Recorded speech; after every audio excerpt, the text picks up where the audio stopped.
जैसे कि सभी को पता है, भारत एक ऐसा देश है जहाँ पूरे साल कोई ना कोई मेला या कोई ना कोई त्यौहार समय समय पर आता ही रहता है। यहाँ के लोगों की इन मेले और त्योहारों में बेहद गहरी आस्था जुड़ी हुई है। भारत के लोग इन त्योहारों और मेलों को बहुत उत्साह से मनाते हैं। हर त्योहार किसी न किसी पारिवारिक सदस्य से जुड़ा होता है। जैसे कि करवा चौथ पति पत्नी के रिश्ते से जुड़ा है, अहोई माँ बेटे से संबंधित है, रक्षाबंधन भाई बहन से संबंधित। ऐसे ही एक और हो त्यौहार है जो भाई बहन के रिश्ते से संबंध रखता है। दर्शकों, वो त्यौहार है भाई दूज का त्यौहार। भाई दूज या भ्रातृद्वितीया। भाई दूज का ये पर्व कार्तिक मास में शुक्ल पक्ष की द्वितीय तिथि को मनाया जाता है। ये त्यौहार भी रक्षाबंधन की तरह ही है, बस फ़र्क सिर्फ इतना है कि इसमें भाई की कलाई पर राखी नहीं बांधी जाती, बल्कि भाई के माथे पर बहन तिलक लगाती है। भाई दूज का त्यौहार गोवर्धन पूजा के अगले दिन मनाया जाता है, लेकिन इस साल भाई दूज का त्यौहार 15 नवंबर को बुधवार के दिन बुधवार को मनाया जाएगा।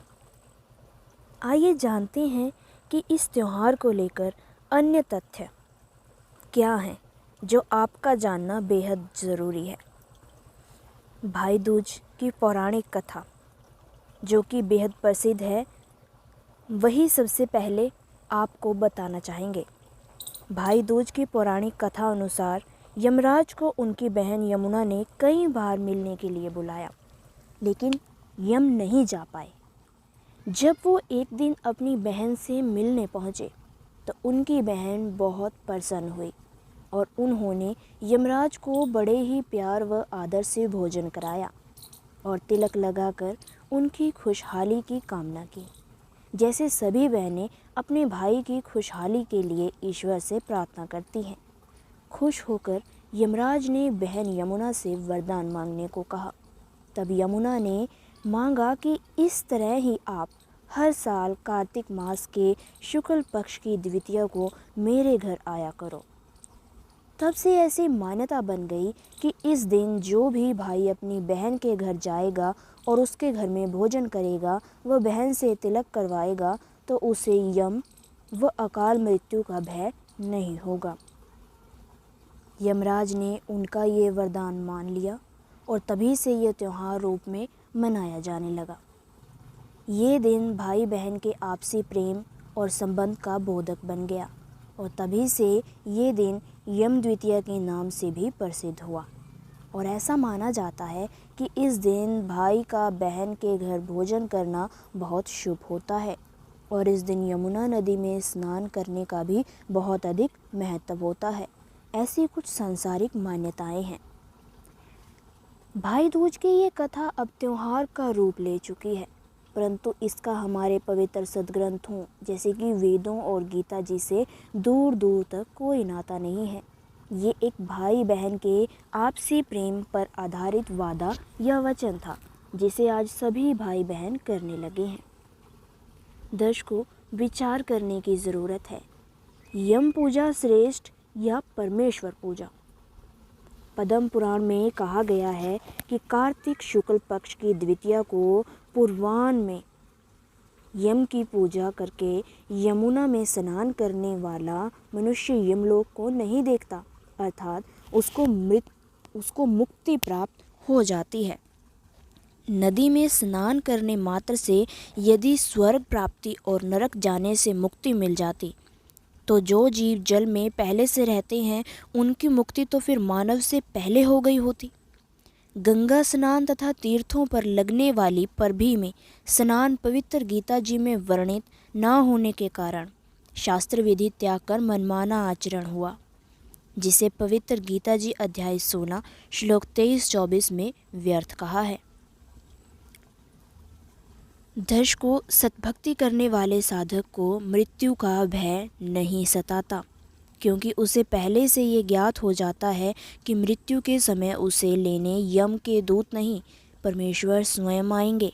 सच्चे संत का साधक निर्भीकता से मृत्यु का इंतजार करता है, क्योंकि उसे ये आध्यात्मिक ज्ञान प्राप्त हो जाता है कि यदि वह जीवन पर्यंत तक मर्यादा में रहकर अपने परमेश्वर की भक्ति करेगा तो पूर्ण ब्रह्म परमात्मा अपने उस साधक को सतलोक लेकर जाएंगे।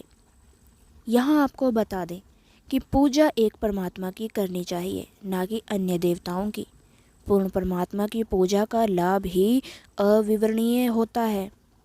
जबकि पवित्र गीता अध्याय 9 के श्लोक 20-21 में कहा है कि जो मनोकामना सिद्धि के लिए मेरी पूजा तीनों वेदों में वर्णित साधना शास्त्र अनुकूल करते हैं, वे अपने कर्मों के आधार पर महास्वर्ग में आनंद मनाकर फिर जन्म मरण में आ जाते हैं।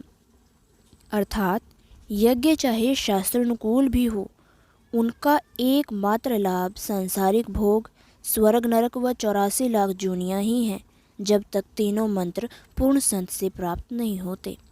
जब तक पूर्ण संत जो पूर्ण परमात्मा की सत साधना बताने वाला नहीं मिले, तब तक पाप नाश नहीं हो सकते, क्योंकि ब्रह्मा विष्णु महेश ब्रह्म तथा परब्रह्म की साधना से पाप नाश नहीं होते। पाप तथा पुण्य दोनों का फल भोगना पड़ता है। यदि वह प्राणी गीता अनुसार पूर्ण संत की शरण प्राप्त करके पूर्ण परमात्मा की साधना करता है तो वो सतलोक चला जाता है, जिसे पूर्ण मोक्ष कहते हैं, और फिर वे जन्म मृत्यु के चक्कर में नहीं आता।